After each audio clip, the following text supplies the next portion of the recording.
Hello everyone. Our today's topic is female reproductive system. The female reproductive system consists of following. Female reproductive system में कौन कौन से organs include होते हैं? A pair of ovaries, इसका मतलब ovaries के 2 नंबर होते हैं. A pair of oviducts, 2 number में oviducts जिसको fallopian tube भी कहा जाता है वो प्रेजेंट होती है. यूटेरस जिसको वुम्ब भी कहा जाता है जिसके अंदर बेबी डेवलप होता है. सर्विक्स, सर्विक्स वो ओपनिंग है जिसके थ्रू यूटेरस वजाइना में खुलता है. Vagina, vagina female reproductive organ का वो पोर्शन है जहां पर मेल का पेनिस स्पर्म इजेक्यूलेट करता है. एक्सटर्नल जेनिटेलिया, ये होते हैं फीमेल रिप्रोडक्टिव सिस्टम के वो पार्ट्स जो बॉडी के बाहर से भी देखे जा सकते हैं, जो बॉडी के आउटसाइड जो मतलब एक्सटर्नली प्रेजेंट है, जो पेल्विक रीजन में होते हैं. पेल्विक रीजन का मतलब होता है एब्डोमेन के नीचे का पोर्शन जहां पर रिप्रोडक्टिव ऑर्गन्स आए हुए हैं जो ट्रायंगुलर शेप का होता है. एंड मेमोरी ग्लैंड्स, हम जानते हैं कि हमें मेमल्स इसीलिए कहा गया क्योंकि हमारे पास मेमोरी ग्लैंड्स होती है. ये मेमोरी ग्लैंड्स मेल के अंदर इनएक्टिवेटेड फॉर्म में होती है और फीमेल के अंदर ये वेल डेवलप होती है और इसका काम है milk secretion, milk production. Mammary glands offspring progeny या बेबीज को मिल्क सिक्रीट करके न्यूट्रिशन पहुंचाने के लिए बनाई गई है. हम जानते हैं कि हाईली डेवलप और कॉम्प्लेक्स ऑर्गेनिजम्स डेवलप्ड पेरेंटहुड दिखाते हैं, वो पेरेंटिंग सिस्टम बहुत ज़्यादा डेवलप फॉर्म में दिखाते हैं. तो वही मेमोरी ग्लैंड का जो स्ट्रक्चर है वो बेबीज को प्रॉपर नरिशमेंट देने के लिए फॉर्म किया गया है जिससे हम और बेटर पेरेंटिंग कर सके, बेबी की और ज़्यादा केयर कर सके, उनको नरिशमेंट दे सके तब तक जब तक वो खुद कुछ डाइजेस्ट करने के लिए कैपेबल नहीं हो जाता, उसकी डाइजेस्टिव सिस्टम आउटर एनवायरनमेंट में विथस्टैंड करने के लिए अडेप्ट नहीं हो जाती और प्रॉपर एक्टिवेट नहीं हो जाती. These parts are integrated structurally and functionally to support the process of ovulation, fertilization, pregnancy, birth and child care. ये सारी जो सिस्टम हमें दिख रही है, ये पूरी सिस्टम ये ढेर सारे ऑर्गन्स के फ्यूजन से बनी हुई है और इसका एक ही काम है, इनको ओव्यूलेशन मतलब ओवम प्रोड्यूस करके ओवम को रिलीज करना है. फर्टिलाइजेशन मतलब ओवम और स्पर्म के फ्यूजन से जाइगोट फॉर्म करना है. उस जाइगोट को नरिशमेंट देने के लिए यूटेरस बनाया गया है, मतलब प्रेगनेंसी को कैरी करना है. बेबी को 9 मंथ के पीरियड तक डेवलप करना है. आफ्टर डेवलपमेंट उस बेबी का बर्थ और फिर चाइल्ड केयर. जब तक वो बेबी प्रॉपरली डेवलप नहीं हो जाता तब तक हमें उसकी केयर करनी है और वो केयर नरिशमेंट के थ्रू हम मेमोरी ग्लैंड्स की हेल्प से करेंगे. Ovaries, ovaries are the primary female sex organs that produce the female gametes termed as ovum and several steroid hormones जो ओवेरियन हार्मोन्स के नाम से भी जाने जाते हैं. हम जानते हैं कि प्राइमरी रिप्रोडक्टिव ऑर्गन में उन्हीं ऑर्गन्स को हम कंसीडर करते हैं जो गैमेट्स प्रोडक्शन के साथ जुड़े हुए हैं. तो मेल के अंदर टेस्टिस स्पर्म प्रोडक्शन से जुड़ा है और फीमेल के अंदर ओवरीज ओवम प्रोडक्शन के साथ जुड़े हुए हैं. तो ये दोनों ऑर्गन्स को हम प्राइमरी रिप्रोडक्टिव ऑर्गन्स कहेंगे. तो फीमेल के अंदर प्राइमरी रिप्रोडक्टिव ऑर्गन ओवरीज हैं जो 2 नंबर्स में अवेलेबल होती हैं. इनका काम ओवम प्रोडक्शन है और उसके साथ साथ फीमेल रिप्रोडक्टिव हार्मोन्स फॉर्म करना भी. लोकेशन क्या है इसकी? The ovaries are located one on each side of the lower abdomen. ये एक एक तरफ होती है, मतलब राइट एंड लेफ्ट तरफ, लेफ्ट बाजू एब्डोमेन के जस्ट नीचे. लेंथ 2 to 4 सेंटीमीटर होती है इसकी. It is connected to the pelvic wall and uterus by ligaments. Ovaries pelvic wall and uterus के साथ एक बैंड के जरिए अटैच्ड होती है, उसको हम लिगामेंट्स कहते हैं. लिगामेंट्स के बारे में आप स्टैंडर्ड 11 में चैप्टर नंबर 7 में ऑलरेडी पढ़ चुके हैं. लिगामेंट का काम अटैचमेंट होता है. ये ओवरीज को फिक्स्ड पोजीशन पे बनाए रखता है. हम जानते हैं कि ओवरी जो है वो आई हुई है एब्डोमेन में और उसकी लोकेशन को स्टेबल रखने के लिए ये लिगामेंट्स ने ओवरीज को यूटेरस और पेल्विक की दीवारों के साथ अटैच कर दिया है. Each ovary is covered by a thin epithelium. हम जानते हैं कि हर एक ऑर्गन के सराउंड में एक प्रोटेक्टिव लेयर जरूर होता है.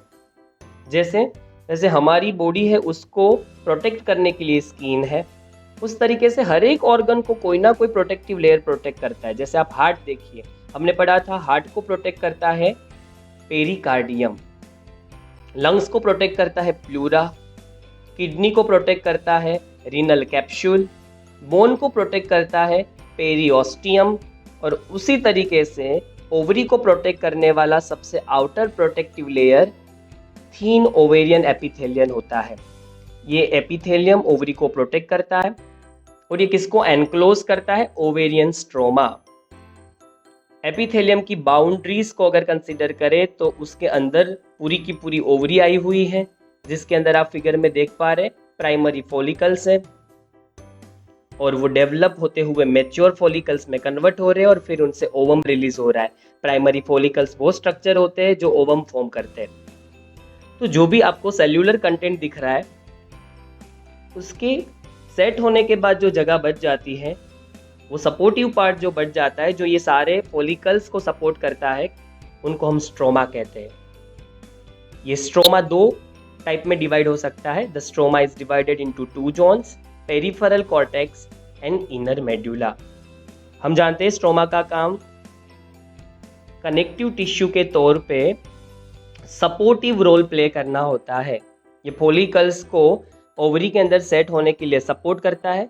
स्ट्रोमा के दो पार्ट होते हैं, पेरिफेरल मतलब जो स्ट्रोमा का पार्ट बॉर्डर्स पे या किनारी पे आया हुआ है ओवरी के वो, और स्ट्रोमा का जो पार्ट ओवरी के सेंटर में आया हुआ होगा उसको इनर मेडुला कहेंगे। आप ऑलरेडी पढ़ चुके हैं, मेडुला मतलब इनर पार्ट और कॉर्टेक्स मतलब बॉर्डर्स और किनारी पे आया हुआ पार्ट। अगर आपको पेरिफेरी वर्ड नहीं पता तो मैं आपको बताऊं कि हर एक डिस्ट्रिक्ट का सेंटर एरिया जो होता है उसको हम कहते हैं city centre, central part of the city, और उसी डिस्ट्रिक्ट के विलेजेस को हम पेरिफेरी कहते हैं। पेरिफेरी का मतलब होता है अगर आप कोई एक राउंड स्ट्रक्चर ले लेते तो उस राउंड का सेंटर वाला हिस्सा जो वो मेड्यूला के नाम से जाना जाएगा, सेंटर के नाम से जाना जाएगा, और उसकी जो बाउंड्रीज है, उसकी जो किनारी है, उनको हम कोर्टेक्स के नाम से जानते हैं या पेरिफेरी के नाम से भी जानते हैं। तो स्ट्रोमा का जो पोर्शन एपिथेलियम के नज़दीक होगा, ओवरी की दीवारों से बहुत नज़दीक होगा, किनारियों से नज़दीक होगा, उनको हम पेरिफेरल कोर्टेक्स कहेंगे, और जो सेंटर में होगा उसको इनर मेड्यूला। ओविडक्ट्स, ओविडक्ट्स को फेलोपियन ट्यूब्स के नाम से भी जाना जाता है। हमने मेल एसेसरी डक्ट्स के बारे में पढ़ा। फीमेल एसेसरी डक्ट्स में हम तीन चीज़ों को कंसीडर करेंगे। अगर कोई बात करे फीमेल एसेसरी डक्ट्स कौन कौन सी है, तो उनमें ओविडक्ट्स भी आएगी, यूटेरस भी आएगा और वजाइना भी हम कंसीडर करेंगे। ओविडक्ट्स या तो फिर फेलोपियन ट्यूब्स, इनकी लेंथ होती है 10 to 12 centimetre. It extends from the periphery of each ovary to the uterus. ये ओवरी के पेरिफेरी पोर्शन से एक्सटेंड होते हुए यूटेरस के साथ जुड़ जाती है। आपको फिगर में ओविडक्ट्स के पार्ट्स दिखाए गए हैं, फिब्री, इनफंडिबुलम, एम्प्यूला एंड इस्थमस। ये जो भी पोर्शंस आप फिगर में देख पा रहे हैं, ये पूरी की पूरी ओविडक्ट है या तो फेलोपियन ट्यूब है। आपको फिगर में ओवरी भी दिख रही है, और ओवरी एक छोटे से फाइबर के जरिए यूटेरस के साथ कनेक्टेड है, उसको हमने लिगामेंट बोला था। पार्ट्स ऑफ ओविडक्ट्स और फेलोपियन ट्यूब। फर्स्ट पार्ट के बारे में देखते हैं। First part is infundibulum. The funnel shape part which is closer to the ovary is known as infundibulum. पहले तो ये पार्ट फनेल शेप का है। इनफंडिबुलम का एक्चुअल मीनिंग ही ये होता है कि जो फनेल शेप का हो। Which is closer to the ovary, ये ओवरी के काफी नजदीक है।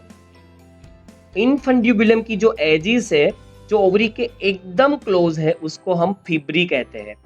फिब्री, the edges of the infundibulum possesses finger like projections called fimbriae. Fimbriae देखिए, वो एजिस, बॉर्डर्स, किनारी पे आई हुई है इनफंडिबुलम की, और ओविडक्ट का ये पोर्शन सबसे ज्यादा नजदीक में है ओवरी के।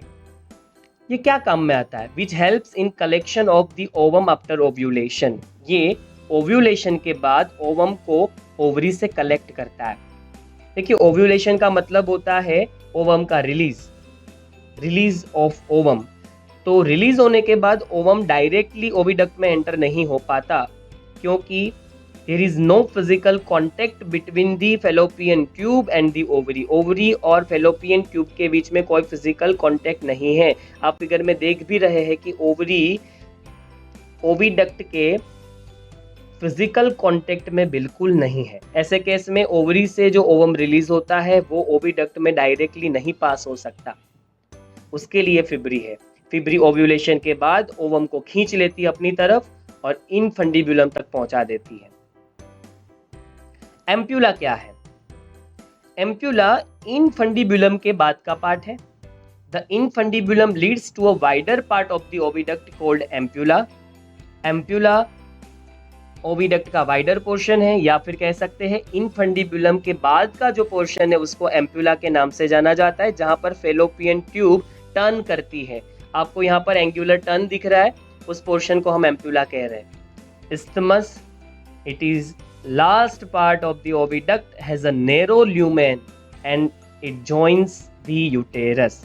पहली चीज, इस्थमस का एक्चुअल मतलब होता है कनेक्टर, क्योंकि आप देखिए कि ये ओविडक्ट का लास्ट पोर्शन है तो डेफिनेटली ये सीधा कनेक्ट हो जाएगा यूटेरस से। फेलोपियन ट्यूब्स यूटेरस से जुड़ी हुई है, तो फेलोपियन ट्यूब का जो पोर्शन फेलोपियन ट्यूब को यूटेरस से कनेक्ट करता है उसको इस्थमस कहेंगे। इस्थमस मतलब कनेक्टर। इसका ल्यूमेन मतलब होल बहुत ही ज्यादा नैरो होगा। एम्प्यूला वाइडर पोर्शन होता है, जबकि इस्थमस के अंदर का जो होलो पोर्शन है, जो ल्यूमेन है, जो होल है, वो बहुत छोटा होता है और ये सीधा पोर्शन जुड़ जाता है यूटेरस के साथ। इसलिए कह सकते हैं ये लास्ट पार्ट है ओविडक्ट का। तो हमने 4 पार्ट्स देखे ओविडक्ट के: isthmus, ampulla, infundibulum and fimbriae. Uterus, the uterus is single and it is also called womb. Uterus एक ही होता है and it is also called womb, also known as womb. ये वुम्ब के नाम से भी जाना जाता है। वुम्ब उसको कहते हैं जहां पर बेबी अपना डेवलपमेंट फुलफिल करता है, नरिशमेंट लेता है। हम जानते हैं ये वो जगह है जहां पर बेबी 9 मंथ का डेवलपमेंट फिनिश करता है। The shape of the uterus is like an inverted pear. Uterus का शेप इन्वर्टेड पियर होता है, पर पियर शेप कैसा होता है? ग्वावा आप सबने देखा होगा, ग्वावा का जो शेप है वो पियर शेप है। ग्वावा को उल्टा कर दीजिए, ऐसा ही दिखेगा यूटेरस। हर एक ऑर्गन को हमें फिक्स करना पड़ता है उनकी लोकेशन और उनकी पोजीशन पे। जैसे हमने ओवरी को उसकी पोजीशन पे फिक्स्ड किया था लिगामेंट के जरिए, यहाँ पर भी यूटेरस लिगामेंट्स की हेल्प से पेल्विक वॉल से चिपक जाता है। इस तरीके से यूटेरस की पोजीशन फिक्स्ड हो जाती है पेल्विस के अंदर। The uterus opens into vagina through a narrow cervix. Uterus cervix नाम के पोर्शन के थ्रू वजाइना में खुलेगा। इसका मतलब है यूटेरस के बाद वाला जो पोर्शन है उसको हम सर्विक्स कहेंगे और सर्विक्स के बाद का पोर्शन वजाइना के नाम से जाना जाएगा। सर्विक्स का एक्चुअल मीनिंग होता है जो नैरो है। सर्वाइकल, सर्विक्स, इन दोनों का एक ही मतलब निकलता है, narrow portion. The cavity of the cervix is called cervical canal which along with vagina forms the birth canal. इसका मतलब है सर्विक्स और वजाइना ये दोनों बर्थ कैनाल के नाम से भी जाने जाते हैं, क्योंकि यूटेरस में बेबी डेवलप होता है, उसके बाद जब उसका बर्थ होता है तो वो सर्विक्स एंड वजाइना के थ्रू बॉडी के बाहर आता है। इस रीजन से सर्विक्स एंड वजाइना दोनों बर्थ कैनाल के नाम से भी जानी जाती है। The wall of the uterus has 3 layers of tissue. Uterus की दीवार को 3 लेयर्स में डिवाइड कर सकते हैं। The outer most is perimetrium, the middle and second one is myometrium and the third is endometrium. Perimetrium, it is external thin membranous layer. ये सबसे बाहर का पतला लेयर है। पेरी का मतलब होता है एनसर्कल करना, इसलिए कह सकते हैं कि ये यूटेरस का सबसे आउटर और एक्सटर्नल लेयर है जो यूटेरस को प्रोटेक्ट करता है। Myometrium, middle and the second layer, ये थिक लेयर है। Middle thick layer of smooth muscle is termed as myometrium. ये मिडल लेयर है और ये काफी थिक होता है, ये स्मूथ मसल से फॉर्म होता है। मायो वर्ड मसल से आया हुआ है। मायो का मतलब होता है रिलेटेड विथ मसल्स, और यहाँ जो मसल्स है वो स्मूथ मसल्स है। स्मूथ मसल्स का कंट्रोल हमारे पास नहीं होता, ये इनवॉलंटरी मसल्स होते हैं। इनके बारे में आप स्टैंडर्ड 11 चैप्टर नंबर 7 में ऑलरेडी पढ़ चुके हैं। ये वही मसल्स है जो कॉन्ट्रैक्शंस के जरिए बेबी को पुश देते हैं और जो बेबी के बर्थ के लिए रिस्पॉन्सिबल है। Endometrium, the inner glandular layer is known as endometrium that lines the uterine cavity. Uterus की जो अंदर की कैविटी है उसको कवर करने वाला जो लेयर है वो एंडोमेट्रियम है। ये सबसे इनर लेयर माना जाता है। एंडो मतलब ही इनर या अंदर का, इंटरनल। ये ग्लैंडुलर लेयर है, मतलब इसके अंदर ऐसी ग्लैंड्स आई हुई है जो कुछ हार्मोन्स के प्रोडक्शन के साथ जुड़ी हुई है। एंडोमेट्रियम वो लेयर है जो बेबी को नरिशमेंट देने के लिए इम्प्लांटेशन नाम की प्रोसेस से जुड़ता है, जो हम चैप्टर के लास्ट पोर्शन में पढ़ेंगे। The endometrium undergoes cyclical changes during menstrual cycle while the myometrium exhibits strong contraction during delivery of the baby। ये मैंने आपको बताया कि मायोमेट्रियम के मसल्स ही कॉन्ट्रैक्ट करते हैं जिनकी वजह से 9 मंथ के बाद बेबी डिलीवर होता है आउटर वर्ल्ड में। और एंडोमेट्रियम के अंदर हर मेंस्ट्रुअल साइकिल में चेंजेस आते रहते हैं जो हम मेंस्ट्रुअल साइकिल के वक्त पढ़ेंगे। Female external genitalia. एक्सटर्नल का मतलब होता है बाहर, जेनिटेलिया मतलब genital organs. Female reproductive system के वो पार्ट जो बॉडी के बाहर से भी देखे जा सकते हैं उनको हम एक्सटर्नल जेनिटेलिया में इंक्लूड करेंगे। हमने पेनिस को मेल एक्सटर्नल जेनिटेलिया में इंक्लूड किया था, तो फीमेल एक्सटर्नल जेनिटेलिया में क्या क्या इंक्लूड होगा? Mons pubis, labia majora, labia minora, hymen and the clitoris.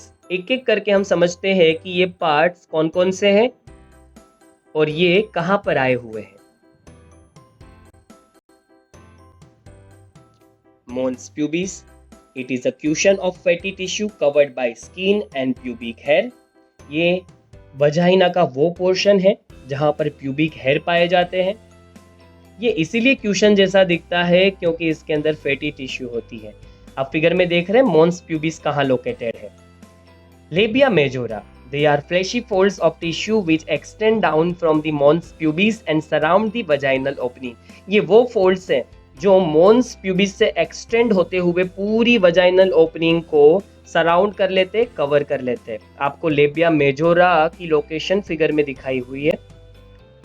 What is labia minora? They are paired folds of tissue under the labia majora। मतलब ये लेबिया मेजोरा के अंदर की तरफ आई हुई है, ये भी पेड है, मतलब ये दो फोल्ड्स होगी।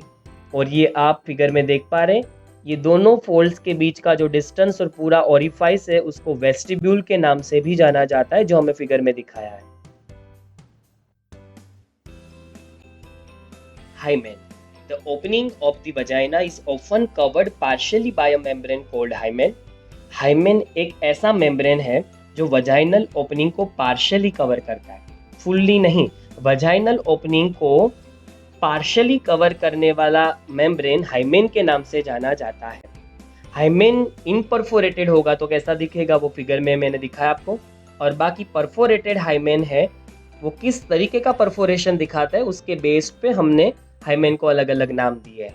हाइमेन के बारे में ऐसा माना जाता है कि the hymen is often tone during the first coitus और इंटरकोर्स। इसका मतलब है कि मेजोरिटी केसेस में ये फर्स्ट इंटरकोर्स के वक्त टूटता है और हाइमेन के ब्रेक होने से ब्लीडिंग होती है। और पुराने समय में मेल ऐसा मानते थे कि अगर फर्स्ट इंटरकोर्स के वक्त ब्लीडिंग होती है, जो कि हाइमेन के ब्रेक होने की वजह से ही होती है, अगर ऐसा होता है तब वो फीमेल को वर्जिन कंसीडर किया जाएगा। अगर पहले से ही हाइमेन इनपरफोरेटेड होगी या ब्रेक होगी तो ये ब्लीडिंग नहीं होगा फर्स्ट इंटरकोर्स के वक्त, तो ऐसा माना जाता है कि ये फीमेल वर्जिन नहीं है। पुराने समय में फर्स्ट इंटरकोर्स का ब्लीडिंग डिसाइड करता था फीमेल वर्जिन है या नहीं है, पर ये चीज़ एक्चुअल में रियलिटी नहीं है। कहते हैं कि हैवी एक्सरसाइज, हैवी साइकिलिंग जो है और एक्सट्रीम लेवल का स्पोर्ट, ये सब अर्ली स्टेजेस के अंदर हाइमेन को परफोरेट कर सकते हैं।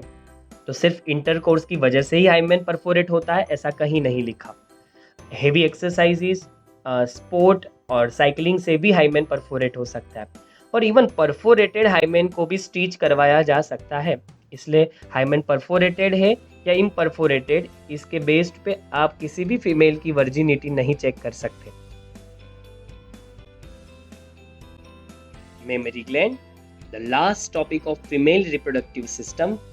हम जानते हैं कि मेमल जो वर्ड है वो वर्ड मेमरी से ही आया। मेमल्स जो क्लास है वो मेमरी से आया हुआ वर्ड है। मेमल्स का मतलब होता है ऐसा क्लास जिसके पास मेमरी ग्लैंड्स हो। कॉम्प्लेक्स ऑर्गेनिज्म ना सिर्फ बेबी को बर्थ देने के बाद अपना काम खत्म कर देते हैं, ये after the birth of babies और प्रोजेनी और ऑफस्प्रिंग उनको प्रोटेक्शन भी देते हैं और केयर भी देते हैं। तो जो एक्सट्रीम लेवल का पेरेंटहुड मैमल्स ने शो किया, वो पेरेंटहुड को शो करने के लिए उन्होंने मेमोरी ग्लैंड फॉर्म की। वो इनिशियल स्टेज पे जब बेबी डाइजेशन प्रॉपरली करने के लिए कैपेबल नहीं होता, तब मेमोरी ग्लैंड के जरिए उनको मिल्क सिक्रेट करवा के न्यूट्रिएंट प्रोवाइड करवाता है। A functional mammary gland is characteristic of all female mammals. इसका मतलब है कि मेमोरी ग्लैंड फीमेल मैमल्स के अंदर ही एक्टिवेटेड होती है, मेल के अंदर ये मोस्टली इनएक्टिवेटेड फॉर्म में पाई जाती है। The mammary glands are paired structure, जिनको ब्रेस्ट के नाम से भी जाना जाता है, दैट कंटेन ग्लैंडुलर टिश्यू। इसका मतलब मेमोरी ग्लैंड के अंदर छोटी छोटी ग्लैंडुलर टिश्यूज हैं जो मिल्क सिक्रेट करती है, जो मिल्क फॉर्म करती है। It also contain variable amount of fat. आप फिगर में देख पा रहे हैं येलोइश कलर का जो भी मटेरियल आपको दिख रहा है मेमोरी ग्लैंड में, वो फैटी टिश्यू है। The glandular tissue of each breast is divided into 15 to 20 memory lobes containing clusters of cells called alveoli. देखिए आपको फिगर में लोब्यूल्स भी दिखाए हैं, तो जो लोब्यूल्स आपको ग्लैंड लोब्यूल्स करके फिगर में दिखाए हैं, ऐसे मेमोरी ग्लैंड में 15 से 20 लोब्स होते हैं और ये हर एक लोब्स के अंदर सेल का क्लस्टर है। क्लस्टर मतलब group.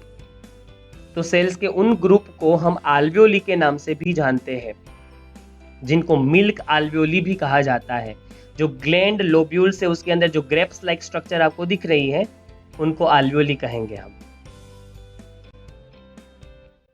The cells of alveoli secrete milk which is stored in the cavities of alveoli. alveoli जो ग्रेप्स जैसा स्ट्रक्चर दिखा रही है फिगर में, जो वायोलेट कलर की है, ये alveoli के अंदर जो सेल्स होते हैं वो मिल्क सिक्रेट करते हैं और ये मिल्क उस alveoli के अंदर जो कैविटीज है, जिसको ल्यूमेन भी कह सकते हैं, उसके अंदर स्टोर हो जाता है। ये alveoli है वो छोटी सी डक्ट के अंदर, पाइप के अंदर ओपन अप होती है। उन ट्यूब्यूल्स को हम मेमोरी ट्यूब्यूल्स कहते हैं। हर एक लोब की ऐसी मेमोरी ट्यूब्यूल्स जब आपस में फ्यूज हो जाएगी तो बनेगी मेमोरी डक्ट। हमने देखा कि 15 से 20 मेमोरी लोब होते हैं, तो कह सकते हैं कि हर एक मेमोरी लोब से एक एक मेमोरी डक्ट निकलेगी। Several mammary ducts joins to form a wider mammary ampulla. हमने देखा कि 15 से 20 मेमोरी लोब है और हर एक लोब से एक एक मेमोरी डक्ट निकलेगी और वो डक्ट अगर आपस में फ्यूज हो जाएगी तो जो भी वाइडर पोर्शन वाली डक्ट बनेगी उनको मेमोरी एम्प्यूला कहेंगे और वो कनेक्ट होगी लेक्टिफेरस डक्ट के साथ। लेक्टिफेरस वर्ड लेक्टोज से आया हुआ है। लेक्टोज वो शुगर है जो मिल्क में पाई जाती है और ये वो डक्ट है लेक्टिफेरस डक्ट जहाँ से फिर मिल्क को सक्ट आउट किया जाएगा। तो ये थी टोटल जो डक्ट्यूल्स है, जो ट्यूब्यूल्स है, जो हम मेमोरी ग्लैंड्स के अंदर देख पाएंगे, उसके बारे में था। तो कहाँ से आप याद रखोगे? आल्वियोली जो मिल्क सिक्रेट करेगी, वहाँ से मिल्क जाएगा कहाँ? वहाँ से मिल्क जाएगा मेमोरी ट्यूब्यूल्स में। मेमोरी ट्यूब्यूल्स के फ्यूज़ होने से मेमोरी डक्ट, मेमोरी डक्ट्स के फ्यूज़ होने से बनेगा वाइडर एम्प्यूला, उनके फ्यूज़ होने से बनेगा लेक्टिफेरस डक्ट और वो निपल के ज़रिए बेबी के लिए यूज़ में आएगी मिल्क को सक्ट आउट करने के लिए।